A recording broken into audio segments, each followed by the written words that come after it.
ನಮಸ್ಕಾರ ವೀಕ್ಷಕರೇ, ನಾನು ನಿಮ್ಮ ಮಂಜುನಾಥ್ ಅಡ್ವೊಕೇಟ್ ಹಾಗೂ ಅಧ್ಯಾತ್ಮ ಚಿಂತಕರು ಮಾತಾಡ್ತಾ ಇರೋದು. ಕಳೆದ ಹಲವಾರು ಸಂಚಿಕೆಗಳಲ್ಲಿ ಆಧ್ಯಾತ್ಮಿಕ ವಿಚಾರಕ್ಕೆ ಸಂಬಂಧಪಟ್ಟಂತೆ ಹಲವಾರು ಮಾಹಿತಿಗಳನ್ನು ನೀಡ್ತಾ ಬರ್ತಾ ಇದ್ದೇನೆ. ವೀಕ್ಷಕರು ಸಬ್ಸ್ಕ್ರೈಬ್ ಮಾಡಿಕೊಂಡು ಲೈಕ್ ಕೊಟ್ಟು ಶೇರ್ ಮಾಡಿ ಕಾಮೆಂಟ್ ಮಾಡಿದ್ರೆ ಬೇಗ ಸಬ್ಸ್ಕ್ರೈಬರ್ಗಳಾದರೆ ಯೂಟ್ಯೂಬ್ ಚಾನಲ್ ಪ್ರಮೋಟ್ ಮಾಡ್ತಾರೆ. ಸೊ ಅದು ಹೆಚ್ಚು ಜನರಿಗೆ ಸೇರುತ್ತೆ. ಈ ಒಂದು ದಿವ್ಯವಾದಂತಹ ವಿಚಾರವು ಜ್ಞಾನವು ಇತರರಿಗೆ ಸೇರೋದಕ್ಕೆ ನೀವು ಕೂಡ ಪಾತ್ರರಾಗಿ ಅಂತ ಹೇಳ್ತಾ, ಇವತ್ತು ಒಂದು ಬಹಳ ಮುಖ್ಯವಾದಂತಹ ವಿಚಾರವನ್ನು ರಾಮಕೃಷ್ಣ ಪರಮಹಂಸರು ಏನು ಹೇಳಿದ್ದಾರೆ ಆ ವಿಚಾರಕ್ಕೆ ಸಂಬಂಧಪಟ್ಟಂತೆ ಅಂತ ಹೇಳಲಿಕ್ಕೆ ಬಯಸ್ತಾ ಇದ್ದೇನೆ. ನೋಡಿ, ಈ ಒಂದು ಆಧ್ಯಾತ್ಮಿಕವಾದಂತಹ ಸಾಧನೆಗೆ ಎಲ್ಲರೂ ಆಸಕ್ತಿಯನ್ನು ಯಾಕೆ ತೋರಿಸೋದಿಲ್ಲ? ಸೊ ಲೌಕಿಕವಾದಂತಹ ಇಚ್ಛೆಗಳಿಗೆ ಬೇಗ ಆಕರ್ಷಿತರಾಗ್ತಾರೆ. ಅಧ್ಯಾತ್ಮ ಅಂದರೆ ಕಣ್ಣಿಗೆ ಕಾಣೋದಿಲ್ಲ, ಪಂಚೇಂದ್ರಿಯಗಳಿಗೆ ಗ್ರಾಹ್ಯ ಇಲ್ಲ. ಸೊ ಆದ್ದರಿಂದ ಇದರ ಮೇಲೆ ಆಸಕ್ತಿ ಇರೋದಿಲ್ಲ. ಆವಾಗವಾಗ ಪ್ರವಚನಗಳನ್ನು ಕೇಳಿದಾಗ ಆಸಕ್ತಿ ಬರುತ್ತೆ, ಆಮೇಲೆ ಅದು ಶಮನ ಆಗೋಗುತ್ತೆ. ಆಮೇಲೆ ಅದು ಯಾವುದೇ ರೀತಿಯಲ್ಲಿ ನಮಗೆ ಆ ಒಂದು ಉತ್ತೇಜನವನ್ನು ಕೊಡ್ತಾ ಇರೋದಿಲ್ಲ. ಸೊ ಎಷ್ಟೋ ಜನಕ್ಕೆ ಏನೇ ಹೇಳಿದರೂ ಕೂಡ ಅಧ್ಯಾತ್ಮ ರುಚಿಸೋದಿಲ್ಲ. ಇದು ಯಾಕೆ ಹೀಗಾಗುತ್ತೆ? ಕೆಲವರು ಇಡೀ ತಮ್ಮ ಜೀವಮಾನದ ಸಾಧನೆಯ ಐಶ್ವರ್ಯಗಳನ್ನೆಲ್ಲವನ್ನು ತೊರೆದು ಕೌಪೀನ ಧಾರಣೆ ಮಾಡಿ ಅಥವಾ ದಿಗಂಬರರಾಗಿ ಹಿಮಾಲಯಕ್ಕೆ ಹೊರಟೋಗ್ತಾರೆ ಅಧ್ಯಾತ್ಮ ಬೇಕು ಅಂತೇಳಿ. ಕೆಲವರು ಕೇವಲ ಬ್ರೆಡ್ಡು ಬಟರಿಗಾಗಿ ಇಡೀ ಜೀವನವನ್ನೇ ಮುಡುಪಾಗಿಟ್ಟುಬಿಡ್ತಾರೆ. ಆ ಒಂದು ಬರೀ ಊಟ ಬಟ್ಟೆಯ ಹೋರಾಟಕ್ಕಾಗಿ ಜೀವನನ ಮುಡುಪಾಗಿಟ್ಟುಬಿಡ್ತಾರೆ. ಗಂಡ ಹೆಂಡತಿ ಮನೆ ಮಕ್ಕಳು ಅಂತಲೇ ಸಂಸಾರದಲ್ಲೇ ಮುಳುಗಿಬಿಡ್ತಾರೆ. ಅವರಿಗೆ ಆಧ್ಯಾತ್ಮಿಕದ ಕಡೆಗೆ ಬರೋದೇ ಇಲ್ಲ. ಮತ್ತು ಕೆಲವರು ಈ ಎರಡಕ್ಕೂ ಸಿಗಾಕೊಳ್ಳೋದೇ ಇಲ್ಲದ ಹಾಗೆ ಇರ್ತಾರೆ, ನಿರ್ಲಿಪ್ತ ನಿರಂಜನರಾಗಿ ಇರ್ತಾರೆ, ಅಂಟಿಯೂ ಅಂಟದ ಹಾಗೆ ಇರ್ತಾರೆ. ಇದು ಹೇಗೆ ಸಾಧ್ಯ ಎಂಬುದಾಗಿ ರಾಮಕೃಷ್ಣ ಪರಮಹಂಸರ ಬಳಿ ಭಕ್ತಾದಿಗಳು ಬಂದು ಪ್ರಶ್ನೆಯನ್ನು ಕೇಳಿದಾಗ ಅವರು ಏನು ಹೇಳ್ತಾರೆ ಅನ್ನೋದನ್ನು ನೋಡಿ. ತುಂಬ ಅತ್ಯದ್ಭುತವಾದಂತಹ ವಿಚಾರಧಾರೆಗಳಿವೆಲ್ಲ. ನೋಡಿ, ಈ ಒಂದು ಜೀವಾತ್ಮ ಮತ್ತು ಪರಮಾತ್ಮ ಅಂತ ಹೇಳಿ ನಾವು ಕರೀತೇವೆ. ಪರಮಾತ್ಮನು ಎಂದಿಗೂ ಯಾವುದಕ್ಕೂ ಅಂಟಿಕೊಳ್ಳುವವನಲ್ಲ. ಆತನು ನಿಷ್ಕಲ ನಿರಂಜನ ನಿರಾಮಯ ನಿರ್ವಿಕಲ್ಪನಾಗಿದ್ದಾನೆ. ಆದರೆ ಈ ಜೀವಾತ್ಮನು ಈ ಅಂಟಿನಲ್ಲಿ ಇದ್ದಾನೆ. ಅಂದರೆ ಈ ದೇಹವನ್ನು, ಈ ಉಪಾಧಿಯನ್ನು ತಾನೆಂದು ಭಾವಿಸಿದ್ದಾನೆ. ಆದ್ದರಿಂದ ಆತನು ಜೀವಾತ್ಮನಾಗಿದ್ದಾನೆ. ಈ ಜೀವಾತ್ಮನು ಹಲವಾರು ಜನ್ಮಗಳನ್ನು ತಳೆದು ಬರುತ್ತಾನೆ. ಈ ಜನ್ಮಗಳು ಯಾಕಾಗುತ್ತೆ ಅಂತ ಹೇಳಿದರೆ, ಆತನ ಒಂದು ಪ್ರಾರಬ್ಧ ಕರ್ಮಗಳಿಗನುಸಾರವಾಗಿ ಮತ್ತು ಸಂಚಿತ ಕರ್ಮಗಳಿಗನುಸಾರವಾಗಿ ಮತ್ತು ಆಗಾಮಿ ಕರ್ಮಗಳಿಗನುಸಾರವಾಗಿ ಆತನ ಜನ್ಮವು ತಾಳುತ್ತದೆ. ಮನುಷ್ಯನು ಈ ಒಂದು ಸಂಚಿತ ಕರ್ಮಗಳು ಅಂದರೆ ಏನು? ಜನ್ಮಾಂತರಗಳಿಂದ ಮಾಡಿಕೊಂಡು ಬಂದಿರತಕ್ಕಂತಹ ಪಾಪ ಪುಣ್ಯದ ಲೆಕ್ಕಾಚಾರ, ಅಕೌಂಟ್ಸ್ ಅಂತ ನಾವು ಕರಿತೇವೆ. ಹಾಗೆ ಪ್ರಾರಬ್ಧ ಕರ್ಮಗಳು ಅಂತಂದರೆ ಏನು? ಹಿಂದಿನ ಜನ್ಮದಲ್ಲಿ ಮಾಡಿರುವಂತಹ ಕರ್ಮಗಳು. ಮತ್ತು ಆಗಾಮಿ ಕರ್ಮ ಅಂದರೆ ಈಗ ನಾವು ಮಾಡುತ್ತಿರುವಂತಹ ಕರ್ಮಗಳು ಅಂದರೆ ಕೆಲಸಗಳು. ಈ ಕೆಲಸಗಳ ಆಧಾರದ ಮೇಲೆಯೇ ಅವರಿಗೆ ಮುಂದಿನ ಜನ್ಮಕ್ಕೆ ಪ್ರಾರಬ್ಧ ಕರ್ಮವಾಗುತ್ತೆ. ಮತ್ತು ಜನ್ಮಗಳ ಪ್ರಾರಬ್ಧ ಕರ್ಮಗಳ ಒಟ್ಟು ಶೇಷ ಸಂಚಿತ ಫಲವೇ ಸಂಚಿತ ಕರ್ಮವಾಗುತ್ತದೆ. ಆದ್ದರಿಂದ ಈ ಒಂದು ಕರ್ಮಗಳ ಶೇಷವು ಜೀವಾತ್ಮನಲ್ಲಿ ಉಳ್ಕೊಂಡಿರುತ್ತೆ. ಆ ಜೀವಾತ್ಮನು ಸಂಪಾದಿಸಿದಂತಹ ಪಾಪ ಪುಣ್ಯದ ಫಲದ ವಿಚಾರವಾಗಿ ಮತ್ತು ಅದರ ಅನುಸಾರವಾಗಿ ಈ ಯೋನಿಗಳಲ್ಲಿ ಆತನು ಜನ್ಮವನ್ನು ತಳೆಯುತ್ತಾನೆ ಎಂಬುವಂತಹ ವಿಚಾರವನ್ನು ಸ್ಪಷ್ಟಪಡಿಸ್ತಾರೆ. ಹಾಗೂ ಈ ಒಂದು ಯೋಗ್ಯತಾನುಸಾರವಾಗಿ ಮತ್ತು ಸಂಸ್ಕಾರ ಅನುಸಾರವಾಗಿ ಅಧಿಕಾರ ಭೇದಕ್ಕನುಸಾರವಾಗಿ ಅವರುಗಳು 4 ಬಗೆಯಲ್ಲಿ ಜೀವಾತ್ಮರನ್ನು ತಿಳಿಸ್ತಾರೆ. ಯಾವರು ಆ 4 ಬಗೆಯ ಜೀವಾತ್ಮರು? ಜೀವ ಅಂದರೆ ನಾವು ಈ ದೇಹ ನಾನು ಅಂತ ತಿಳ್ಕೊಂಡಿರೋನು ಜೀವಾತ್ಮ.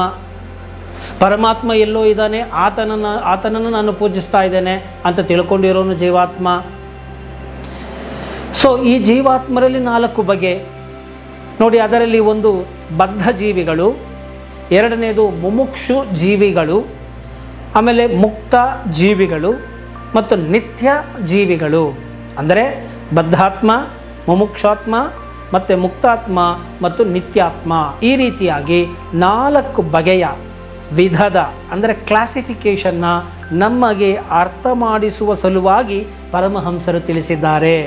ಅದೇನು ಈಗ ಬದ್ಧ ಜೀವಿಗಳು, ಈಗ ನಾನಾಗಲೇ ಹೇಳಿದೆ, ಆ ಬದ್ಧ ಜೀವಿಗಳು ಮರೆತೂ ಕೂಡ ದೇವರನ್ನು ನೆನಪಿಸಿಕೊಳ್ಳುವುದಿಲ್ಲ. ಅವರು ಸದಾ ವಿಷಯ ಲಂಪಟರಾಗಿರುತ್ತಾರೆ, ವಿಷಯಾಸಕ್ತರಾಗಿರುತ್ತಾರೆ, ಕಾಮಿನಿ ಕಾಂಚನಗಳ ಬಲೆಗೆ ಬಿದ್ದು ಅವರು ನರಳುತ್ತಾ ಇರ್ತಾರೆ. ಮತ್ತು ಅಲ್ಲಿ ಸಿಗುವಂತಹ ಕ್ಷುದ್ರವಾದಂತಹ ಒಂದು ಆನಂದವನ್ನೇ ಮಹದಾನಂದ ಎಂದು ಭಾವಿಸಿ ತಿಳಿಸಿ ಜೀವನವನ್ನು ಅವರು ನಡೆಸ್ತಾ ಇರ್ತಾರೆ.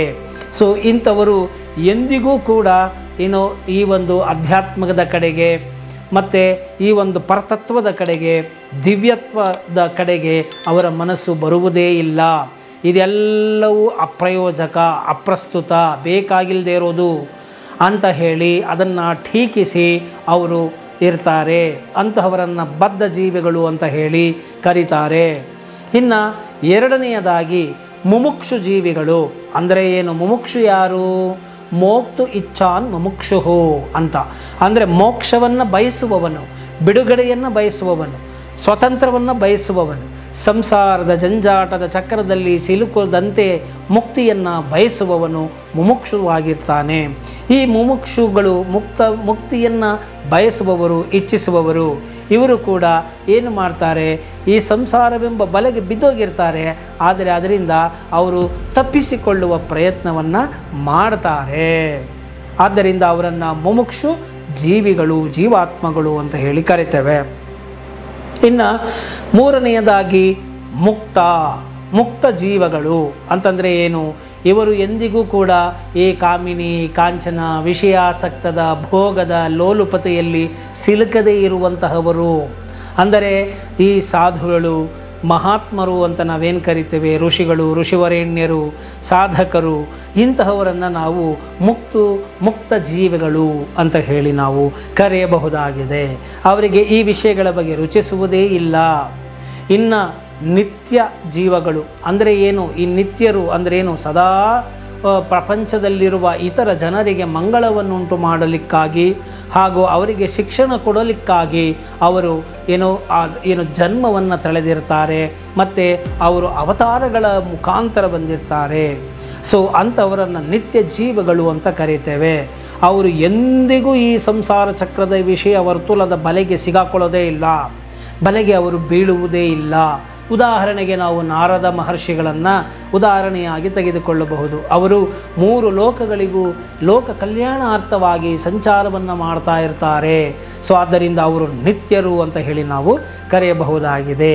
ಸೊ ಈ ರೀತಿಯಾಗಿ ಪರಮಹಂಸರು 4 ರೀತಿಯ ಜೀವಗಳನ್ನು ಅವರು ಹೇಳ್ತಾರೆ. ಈ ರೀತಿಯಾಗಿ ಅವರು ಇರ್ತಾರೆ ಅಂತ ಹೇಳಿ ಅವರ ಗುಣಲಕ್ಷಣಗಳನ್ನು ಕೂಡ ತಿಳಿಸ್ತಾರೆ.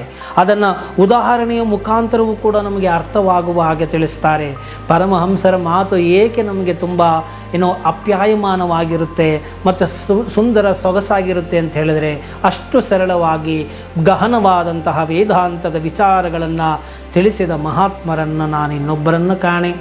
ಆದ್ದರಿಂದ ಅವರು ಈ ಒಂದು ವಿಚಾರಕ್ಕೆ ಸಂಬಂಧಪಟ್ಟಂತೆ ಯಾವ ಉದಾಹರಣೆಯನ್ನು ಕೊಡ್ತಾರಪ್ಪ ಅಂತ ಹೇಳಿದ್ರೆ, ನೋಡಿ, ಈ ಒಂದು ಮೀನನ್ನು ಹಿಡಿಯಲು ನಿಂತುಕೊಂಡಿರ್ತಾರೆ, ಬಲೆಯನ್ನು ಬೀಸಿ, ಹಿಂಗೆ ಬಲೆಯನ್ನು ಬಿಸಾಕಿ ಅವರು ಏನು ಮಾಡ್ತಾರೆ? ಮೀನನ್ನು ಹಿಡಿಯಲಿಕ್ಕಾಗಿ ಬಲೆಯನ್ನು ಬಿಸಾಕಿರ್ತಾರೆ ಮತ್ತು ಕಾದು ನಿಂತಿರ್ತಾರೆ.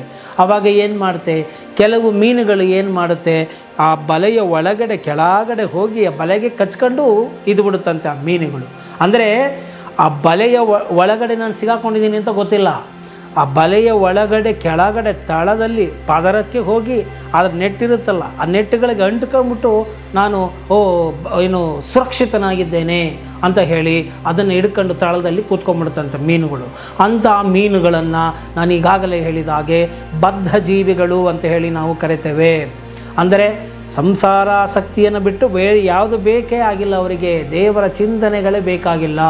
ಅದೆಲ್ಲ ಅಪ್ರಯೋಜಕರು, ಸಮಯ ವ್ಯರ್ಥ ಮಾಡುವವರು ಮಾತನಾಡುವಂತಹ ವಿಚಾರಗಳು ಎಂಬಂತಹ ಧಾರ್ಷ್ಟ್ಯತನವನ್ನು ಹೊಂದಿರುವಂತಹವರಾಗಿರ್ತಾರೆ.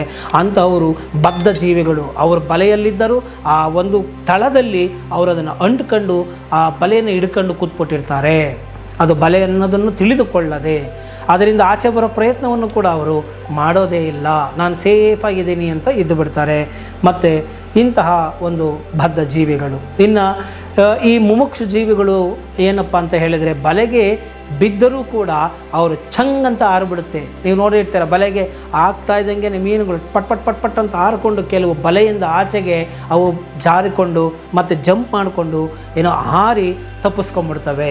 ಅದು ಮುಮುಕ್ಷುಗೆ ಹೋಲಿಸ್ತಾರೆ. ಈ ಸಂಸಾರವೆಂಬ ಚಕ್ರದಲ್ಲಿ ಸಿಲುಕಿದ್ದರೂ ಕೂಡ ನಾನು ಸಿಲುಕಿದ್ದೇನೆ ಎಂದು ಭಕ್ತಿಯ ಮುಖಾಂತರವೋ ಜ್ಞಾನದ ಮುಖಾಂತರವೋ ಅರಿತ ನಂತರ ಅವರು ಈ ಒಂದು ಬಂಧನದಿಂದ ಬಿಡುಗಡೆಯಾಗಲು ಚಕ್ಕಂತ ಅವರು ಹಾರಿ ಅವರು ಆ ಒಂದು ಮುಮುಕ್ಷುತ್ವವನ್ನು ಪಡೆದುಕೊಳ್ತಾರೆ. ಆ ಬಲೆಗೆ ಅವರು ಸಿಗಾಕೊಳ್ಳೋದಿಲ್ಲ. ಅಂತಹ ಒಂದು ಸಾಧನೆಯನ್ನು ಮಾಡುವಂತಹವರನ್ನು, ಸಾಧಕರನ್ನು, ಸಿದ್ಧರನ್ನು ನಾವು ಈ ಒಂದು ಗುಂಪುಗಳಿಗೆ ನಾವು ಸೇರಿಸಬಹುದಾಗಿದೆ. ಚಕ್ಕಂತ ಹಾರಿ ಹೋಗುವ ಮೀನು ಮುಮುಕ್ಷು ಜೀವಿಗಳಿಗೆ ಹೋಲಿಸ್ತಾರೆ. ಇನ್ನು ಮುಕ್ತ ಜೀವಿಗಳು ಅಂದರೆ ಏನು? ಇವರು ಕಾಮ ಕಾಂಚನದಿಂದ ಬಂಧಿತರಾಗೋದಿಲ್ಲ ಅಂತ ನಾವು ಈಗಾಗಲೇ ಹೇಳಿದ್ವಿ. ಇವರು ಏನು ಮಾಡ್ತಾರೆ, ಆ ಬಲೆಗಳಿಗೆ ಅವರು ಯಾವತ್ತೂ ಕೂಡ ಸಿಗಾಕೊಳ್ಳೋದೇ ಇಲ್ಲ. ಆ ಬಲೆ ಆಗ್ತಾ ಇದ್ದಂಗೆ ಅಲ್ಲಿಂದ ದೂರ ಸ್ಕ್ಯಾಟರ್ ಆಗಿಬಿಡ್ತವೆ ಮೀನುಗಳು. ಆ ಬಲೆಗೆ ಸಿಗಾಕೊಳ್ಳೋದೇ ಇಲ್ಲ. ಅಂತಹವರನ್ನು ನಾವು ಈಗಾಗಲೇ ಸಾಧು ಮಹಾತ್ಮರು ಅಂತ ಹೇಳಿದಾಗೆ ಅಂತಹವರ ಗುಂಪಿಗೆ ಅವರನ್ನು ಹೋಲಿಸಬಹುದಾಗಿದೆ. ಇನ್ನು ನಿತ್ಯ ಜೀವಿಗಳು, ನಾರದಾದಿಗಳು, ಇವರು ಒಳಗಡೆ ಇದ್ರೂ ಕೂಡ ಏನು ಅಂತ ಹೇಳಿದರೆ ಅವರು ಜೀವಿಗಳ ಕಲ್ಯಾಣಕ್ಕಾಗಿ ಅವರು ಇರ್ತಾರೆ. ಯಾವಾಗ ಬೇಕಂದ್ರೂ ಕೂಡ ಅವರು ಈ ಬಂಧನದಿಂದ ಮುಕ್ತಾತ್ಮದ ಕಡೆಗೆ ಹೋಗಬಹುದು. ಅಂದರೆ ಈ ದೇಹದ ಉಪಾಧಿಯ ಬುದ್ಧಿಯೇ ಅವರಿಗೆ ಹೊರಟೋಗಿರುತ್ತೆ. ಅಂದರೆ ಹೇಗೆ ಹೇಳ್ಬೋದು ಅಂದರೆ, ದೇಹದ ಒಳಗಡೆ ಇದ್ದರೂ ನಾನು ದೇಹ ಅಲ್ಲ ಎಂಬ ಭಾವ ಅವ್ರಿಗೆ ಗೊತ್ತಿರುತ್ತೆ. ಉದಾಹರಣೆಗೆ ಒಬ್ಬ ಕಲಾವಿದನ ಉದಾಹರಣೆಯನ್ನು ತೆಗೆದುಕೊಳ್ಳಬಹುದು. ಒಬ್ಬ ಕಳ್ಳ ಪೊಲೀಸಿನ ಪಾತ್ರವನ್ನು ಧರಿಸಿರ್ತಾನೆ ಅಂದರೆ ಆ ವೇದಿಕೆಯ ಮೇಲೆ ಆತನು ಪೊಲೀಸರಾಗಿ ಆರಕ್ಷಕನಾಗಿ ನಡೆದುಕೊಳ್ತಾನೆ. ಆದರೆ ಆತನಿಗೆ ಗೊತ್ತು, ನಾನು ನಿಜವಾದ ಆರಕ್ಷಕ ಅಲ್ಲ, ಪೊಲೀಸ್ ಅಲ್ಲ, ನಾನು ಒಳಗಡೆ ಕಳ್ಳನಾಗಿದ್ದೇನೆ ಅಂತ. ಕಳ್ಳನಾಗಿದ್ದರೆ ಪಾತ್ರದಲ್ಲಿ ಅವನು ಏನು ಅನ್ನೋದು ಆತನಿಗೆ ಗೊತ್ತಿರುತ್ತೆ. ಹಾಗೆ ಈ ಒಂದು ಬಲೆಯಲ್ಲಿ ಇದ್ದ ಹಾಗೆ ಕಾಣಿಸುತ್ತಾ ಇದ್ದರು ನೋಡಿ. ನಮಗೆ ಪರಮಹಂಸರಾಗಿರ್ಬೋದು, ವಿವೇಕಾನಂದರಾಗಿರ್ಬೋದು, ರಮಣ ಮಹರ್ಷಿಗಳಾಗಿರ್ಬೋದು, ಚೈತನ್ಯ ಮಹಾಪ್ರಭುಗಳಾಗಿರ್ಬೋದು, ಸಾಕಷ್ಟು ಮಹಾನ್ ಪುರುಷರುಗಳು, ಅವತಾರ ಪುರುಷರು, ಕೃಷ್ಣ, ರಾಮ ಇವರುಗಳು ಅವತಾರ ಪುರುಷರುಗಳು. ಇವರುಗಳು ಎಲ್ಲರಂತೆ ಮಾನವ ದೇಹವನ್ನು ಧರಿಸಿ ಬಂದರೂ ಕೂಡ ಅವರಿಗೆ ಅದರ ಬಗ್ಗೆ ಅರಿವಿರುತ್ತೆ. ಮತ್ತು ಸಾಂಸಾರಿಕ ಜಂಜಾಟಗಳು, ತಾಪತ್ರಯಗಳು, ಮೋಹಗಳು, ಪಾಶಗಳು, ದುಃಖಗಳು, ವ್ಯಾಕುಲತೆಗಳು ಶ್ರೀರಾಮಚಂದ್ರನಲ್ಲೂ ಕಂಡು ಬಂದರೂ ಕೂಡ ಆತನು ಸಾಮಾನ್ಯ ಮನುಷ್ಯನಂತೆ ಕಂಡರೂ ಕೂಡ ಆತನು ಪರಮಾತ್ಮನಾಗಿರ್ತಾನೆ. ಅಂದರೆ ಆತನಲ್ಲಿ ಆ ಒಂದು ದಿವ್ಯ ಲಕ್ಷಣಗಳು, ಗುಣಗಳು ಇರುತ್ತೆ, ಶಕ್ತಿಗಳು ಇರುತ್ತೆ. ಆತನು ದೈವನಾಗಿರ್ತಾನೆ. ಜನರುಗಳಿಗೆ ತಿಳಿಸುವ ಸಲುವಾಗಿ ಎಷ್ಟು ಕಷ್ಟ ಸುಖಗಳು ಇದ್ದರೂ ಕೂಡ ನ್ಯಾಯ, ನೀತಿ, ಧರ್ಮ, ಸತ್ಯವನ್ನು ಕಾಪಾಡಬೇಕು ಮತ್ತು ಸತ್ಯ ವಚನವನ್ನು ಕಾಪಾಡಬೇಕು ಅಂತ ಹೇಳಿ ಜನರಲ್ಲಿ ಆ ಒಂದು ಜಾಗೃತಿಯನ್ನು ಮೂಡಿಸುವ ಸಲುವಾಗಿ ಶ್ರೀರಾಮಚಂದ್ರನು ಅವತಾರವನ್ನು ಧರಿಸಿರ್ತಾನೆ, ಅವತಾರ ಮಾಡಿರ್ತಾನೆ. ಹಾಗೆ ಇವರು ನಿತ್ಯ ಜೀವಗಳಿಗೆ ನಾವು ಹೋಲಿಸಬಹುದಾಗಿದೆ. ಬಾಹ್ಯ ದೃಷ್ಟಿಕೋನದಿಂದ ನೋಡಿದಾಗ ಜೀವರಂತೆ ಕಂಡರು.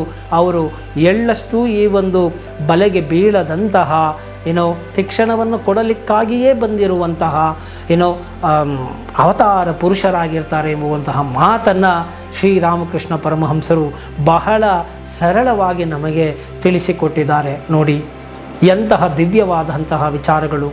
ಹೇಗೆ ಇಷ್ಟೆಲ್ಲ ನೋಡಿ, ಒಂದೇ ಶಾಲೆಯಲ್ಲಿ ಉಪಾಧ್ಯಾಯನು ಒಂದೇ ಪಾಠವನ್ನು ಮಾಡಿದರೆ ಅದನ್ನು ಒಬ್ಬೊಬ್ಬ ವಿದ್ಯಾರ್ಥಿಯು ಒಂದೊಂದು ರೀತಿಯಲ್ಲಿ ಅರ್ಥೈಸಿಕೊಳ್ಳುತ್ತಾನೆ. ಮತ್ತು ಆತನು ಅರ್ಥೈಸಿಕೊಂಡ ಮೇಲೆ ಆತನು ಯಾವ ರೀತಿಯಾಗಿ ಶ್ರವಣ, ಮನನ, ನಿಧಿಧ್ಯಾಸನವನ್ನು ಮಾಡ್ತಾನೆ, ಪ್ರಾಕ್ಟೀಸ್ ಮಾಡ್ತಾನೆ ಅನ್ನೋದ್ರ ಮೇಲೆ ಆತನ ರಿಸಲ್ಟ್ ನಿಂತಿರುತ್ತೆ. ಕೆಲವರು ಕ್ಲಾಸ್ಗಳಿಗೆ ಬಂದು ಸುಮ್ಮನೆ ಒಂದು ಸತಿ ಪಾಠ ಕೇಳಿದ್ರೆ ಫಸ್ಟ್ ರ್ಯಾಂಕ್ ತಗೊಳ್ತಾರೆ. ಕೆಲವರು 50 ಸತಿ ಓದಿದ್ರೂ ಕೂಡ ಫೇಲ್ ಆಗಿರ್ತಾರೆ. ಸೊ ಯಾಕೆ ಇದೆಲ್ಲ ಒಂದೇ ಪಾಠ ಆದ್ರೂ ಸಂಸ್ಕಾರಗಳು ಮತ್ತು ಜನ್ಮಪೂರಿತವಾಗಿ ಬಂದಿರುವಂತಹ ಸಂಸ್ಕಾರಗಳು, ಯೋಗ್ಯತೆಗಳು, ಅಧಿಕಾರಗಳು ಅದರಲ್ಲಿ ಕಂಡುಬರುತ್ತೆ ಎಂಬುವುದನ್ನು ತಿಳಿಸಲೋಸುಗ ಈ ಒಂದು ರೀತಿಯಲ್ಲಿ ಕ್ಲಾಸಿಫಿಕೇಷನ್, ವರ್ಗೀಕರಣವನ್ನು ಮಾಡಿ ಈ ಜೀವಾತ್ಮನಲ್ಲಿ, ಜೀವಗಳಲ್ಲಿ ಈ ರೀತಿಯಾದಂತಹ ಬಗೆಬಗೆಯ ಜೀವಗಳು ಇರುತ್ತೆ. ಎಲ್ಲರಿಗೂ ಒಂದೇ ತರಹದ ಯೋಗ್ಯತೆಯು ಮತ್ತು ಸಂಸ್ಕಾರವು ಇರುವುದಿಲ್ಲ ಎಂಬುವಂತಹ ವಿಚಾರವನ್ನು ಶ್ರೀರಾಮಕೃಷ್ಣ ಪರಮಹಂಸರು ಆ ಒಂದು ಕೇಳಿದಂತಹ ಭಕ್ತರಿಗೆ ಉದಾಹರಣೆಯನ್ನು ನೀಡುವ ಮುಖಾಂತರ ತಿಳಿಸಿಕೊಡ್ತಾರೆ. ಆದ್ದರಿಂದ ಯಾರೂ ತುಂಬ ಚಿಂತಿತರಾಗಬೇಡಿ. ನಾನು ಇಷ್ಟೆಲ್ಲ ಸಾಧನೆ ಮಾಡಿದ್ರು ನನಗೆ ಭಗವಂತನಲ್ಲಿ ಶ್ರದ್ಧೆ ಬರ್ತಾ ಇಲ್ವಲ್ಲ, ಪ್ರೀತಿ ಬರ್ತಾ ಇಲ್ವಲ್ಲ, ಪ್ರೇಮ ಬರ್ತಾ ಇಲ್ವಲ್ಲ, ನನಗಿಷ್ಟೆಲ್ಲ ಇವರು ಹೇಳಿದ್ರು ಇದ್ರ ಮೇಲೆ ನನಗೆ ಆಸಕ್ತಿನೇ ಬರ್ತಾ ಇಲ್ವಲ್ಲ, ಏನು ಮಾಡೋದು ಅಂತ ಹೇಳಿ ಚಿಂತಾಕ್ರಾಂತರಾಗಬೇಡಿ. ಪರಮಾತ್ಮನಲ್ಲಿ ಶ್ರದ್ಧೆಯೊಂದು ಬಂದರೆ ಎಲ್ಲವೂ ನಿಮಗೆ ದೊರಕಿದಂತೆಯೇ ಎಂಬುವಂತಹ ಭರವಸೆಯನ್ನು ಕೂಡ ಶ್ರೀರಾಮಕೃಷ್ಣ ಪರಮಹಂಸರು ನಮಗೆ ತಿಳಿಸಿಕೊಡ್ತಾರೆ. ನೋಡಿ, ಶ್ರದ್ಧಾ ಹಿ ಪರಮಾಗತಿ ಅಂತ ಹೇಳಿ ಕರೀತಾರೆ. ದೇವರಲ್ಲಿ ಶ್ರದ್ಧೆ ಉಂಟಾದರೆ ಎಲ್ಲವೂ ನಮಗೆ ದೊರೆತ ಹಾಗೆಯೇ. ನೋಡಿ, ಹನುಮಂತನು ಶ್ರೀರಾಮನ ಮೇಲೆ ಇದ್ದಂತಹ ಒಂದು ಶ್ರದ್ಧೆ, ಶ್ರೀರಾಮ ನಾಮದಲ್ಲಿ ಇರುವಂತಹ ಒಂದು ಭಕ್ತಿಯಿಂದ ಆತನು ಇಡೀ ಒಂದು ಸಾಗರೋಲ್ಲಂಘನವನ್ನು ಆತನು ಮಾಡಿದ. ಅಂದರೆ ಸಾಗರವನ್ನೇ ದಾಟಿದ. ಆ ಒಂದು ರಾಮನಾಮದ ಶ್ರದ್ಧೆಯಿಂದ ಸೇತುವೆ ಇಲ್ಲದೇನೆ ಸಾಹಸವನ್ನು ಮಾಡಿದ. ಇನ್ನು ವಿಭೀಷಣನು ಒಬ್ಬ ಭಕ್ತರಿಗೆ ಬರೆದು ಒಂದು ಎಲೆಯ ಮೇಲೆ ರಾಮನಾಮವನ್ನು ಬರೆದು ಆ ಎಲೆಯ ಮೇಲೆ ಅವರ ಪಂಚೆಗೆ ಆ ಒಂದು ಎಲೆಯನ್ನು ಕಟ್ಟಿ ಕಳಿಸುತ್ತಾನೆ. ನೀನು ಸಮುದ್ರದ ಮೇಲೆ ನಡೆದುಕೊಂಡು ಹೋಗ್ಬೋದು, ಹೋಗು. ನೀನು ಶ್ರೀರಾಮ ನಾಮದ ಮೇಲೆ ನಿನಗೆ ಶ್ರದ್ಧೆ ಇದ್ದಿದ್ದೆ ಆದಲ್ಲಿ ನೀನು ಮುಳುಗುವುದಿಲ್ಲ. ನೀನು ಹಿಂದೆ ತಿರುಗಿ ನೋಡಬೇಡ, ನೀನು ಮುಂದೆ ಹೋಗ್ತಾ ಇರಬೇಕು. ಆ ರಾಮನಾಮದ ಶ್ರದ್ಧೆ, ಶಕ್ತಿಯು ನೀನು ಕರ್ಕೊಂಡು ಹೋಗುತ್ತೆ ಅಂತ ಹೇಳಿ ಮಾಡ್ತಾರೆ. ಅವರು ಅದೇ ರೀತಿಯಲ್ಲಿ ಆ ಶ್ರದ್ಧೆಯಿಂದ ಅವರು ನಡ್ಕೊಂಡು ಹೋಗ್ತಾರೆ. ತಿರುಗಿ ನೋಡದೆ ಹೋದಾಗ ಅವರು ದಾಟ್ತಾರೆ ಎಂಬುವಂತಹ ಮಾಹಿತಿಯನ್ನು ಕೂಡ ನಾವು ನೋಡಬಹುದಾಗಿದೆ. ಆದ್ದರಿಂದ ಪರಮಾತ್ಮನಲ್ಲಿ ಯಾರಿಗೆ ಅತಿಯಾದಂತಹ ಶ್ರದ್ಧೆಯು ಉಂಟಾಗುತ್ತದೋ ಅಂತಹವರನ್ನು ಪರಮಾತ್ಮನಿಗೆ ಶರಣಾಗತನಾಗಿ, ಪರಮಾತ್ಮ ಶ್ರೀರಾಮಚಂದ್ರ, ನಾನು ಪಾತಕಗಳನ್ನು ಮಾಡಿದ್ದೇನೆ, ದಯಮಾಡಿ ನನ್ನನ್ನು ಕ್ಷಮಿಸು, ನಾನು ಸಾಧಾರಣ ಜೀವಾತ್ಮನಾಗಿ ಇಂಥದನ್ನು ಮಾಡಿದ್ದೇನೆ, ಇನ್ನು ಮುಂದಕ್ಕೆ ನಾನು ಮಾಡೋದಿಲ್ಲ, ನನ್ನ ತಪ್ಪುಗಳನ್ನು ಮನ್ನಿಸು, ನನ್ನನ್ನು ನೀನು ಅನುಗ್ರಹಿಸು, ನಾನು ಇನ್ನು ಮುಂದೆ ಒಳ್ಳೆಯ ರೀತಿಯಲ್ಲಿ ನಡೆದುಕೊಂಡು ಹೋಗುತ್ತೇನೆ, ನಿನ್ನ ಕೃಪೆ ಸದಾ ನನ್ನ ಮೇಲೆ ಇರಲಿ ಅಂತ ಹೇಳಿ ಪರಮಾತ್ಮನಲ್ಲಿ ನಾವು ಕೇಳಿಕೊಂಡಿದ್ದೇ ಆದಲ್ಲಿ, ಶರಣಾಗತರಾಗಿದ್ದೇ ಆದಲ್ಲಿ ಖಂಡಿತವಾಗಿಯೂ ದೇವರ ರಕ್ಷಣೆ ಆತನ ಮೇಲೆ ಇದ್ದೇ ಇರುತ್ತದೆ ಎಂಬುವಂತಹ ಒಂದು ಸಮಾಧಾನವನ್ನು ಮತ್ತು ಆತ್ಮವಿಶ್ವಾಸವನ್ನು ಶ್ರೀರಾಮಕೃಷ್ಣ ಪರಮಹಂಸರು ನೀಡ್ತಾರೆ. ಹಾಗೂ ಹೇಳ್ತಾರೆ, ನಮೋ ಭಕ್ತ ಪ್ರಣಶ್ಯತಿ, ಎಂದಿಗೂ ಕೂಡ ಭಕ್ತರ ನಾಶ ಆಗುವುದಿಲ್ಲ, ಅವರನ್ನು ನಾನೇ ಕಾಪಾಡ್ತೇನೆ ಅಂತ ಹೇಳಿಬಿಟ್ಟು ಶ್ರೀಕೃಷ್ಣನ ವಚನ ಇದೆ ಅಂತ ಹೇಳ್ತಾರೆ. ಆದ್ದರಿಂದ ಈ ಒಂದು ನಂಬಿಕೆಯು ಜಾಗೃತವಾಗಿದ್ದೇ ಆದಲ್ಲಿ, ವಿಶ್ವಾಸವು ಜಾಗೃತವಾಗಿದ್ದೇ ಆದಲ್ಲಿ ಖಂಡಿತವಾಗಿಯೂ ನೀವು ಈ ಒಂದು ಜೀವಗಳ ಒಂದು ಹಂತ ಏನಿದೆ, ಜೀವಾತ್ಮರ ಹಂತ ಏನಿದೆ, ಆ ಹಂತವನ್ನು ನೀವು ಹಂತವಾಗಿ ಮೇಲೇರಿ ನೀವು ಕೂಡ ನಿತ್ಯ ಜೀವರಾಗಿ ಕೊನೆಗೆ ಪರಮಾತ್ಮನೊಂದಿಗೆ ನೀವು ಒಂದಾಗಬಹುದು ಎಂಬುವಂತಹ ಮಾಹಿತಿಯನ್ನು ನಮಗೆ ನೀಡುತ್ತಾರೆ. ಇಂತಹ ಒಂದು ಅತ್ಯದ್ಭುತ ವಿಚಾರಗಳನ್ನು ನಾನು ನೀಡ್ತಾ ಹೋಗ್ತೇನೆ. ಸೊ ಇಷ್ಟ ಆಗಿದ್ದೇ ಆದಲ್ಲಿ ಮರೆಯದ ಹಾಗೆ ಲೈಕ್ ಕೊಡಿ, ಹಾಗೂ ಸಬ್ಸ್ಕ್ರೈಬ್ ಮಾಡ್ಕೊಳ್ಳಿ, ಇತರರಿಗೂ ಕೂಡ ಶೇರ್ ಮಾಡಿ, ಕಾಮೆಂಟ್ ಮಾಡಿ ಎಂಬುದನ್ನು ಹೇಳ್ತಾ ನಾನು ಈ ವಿಡಿಯೋವನ್ನು ಇಲ್ಲಿಗೆ ಮುಗಿಸ್ತಾ ಇದ್ದೇನೆ. ಜೈ ಹಿಂದ್, ಜೈ ಕರ್ನಾಟಕ ಮಾತೆ.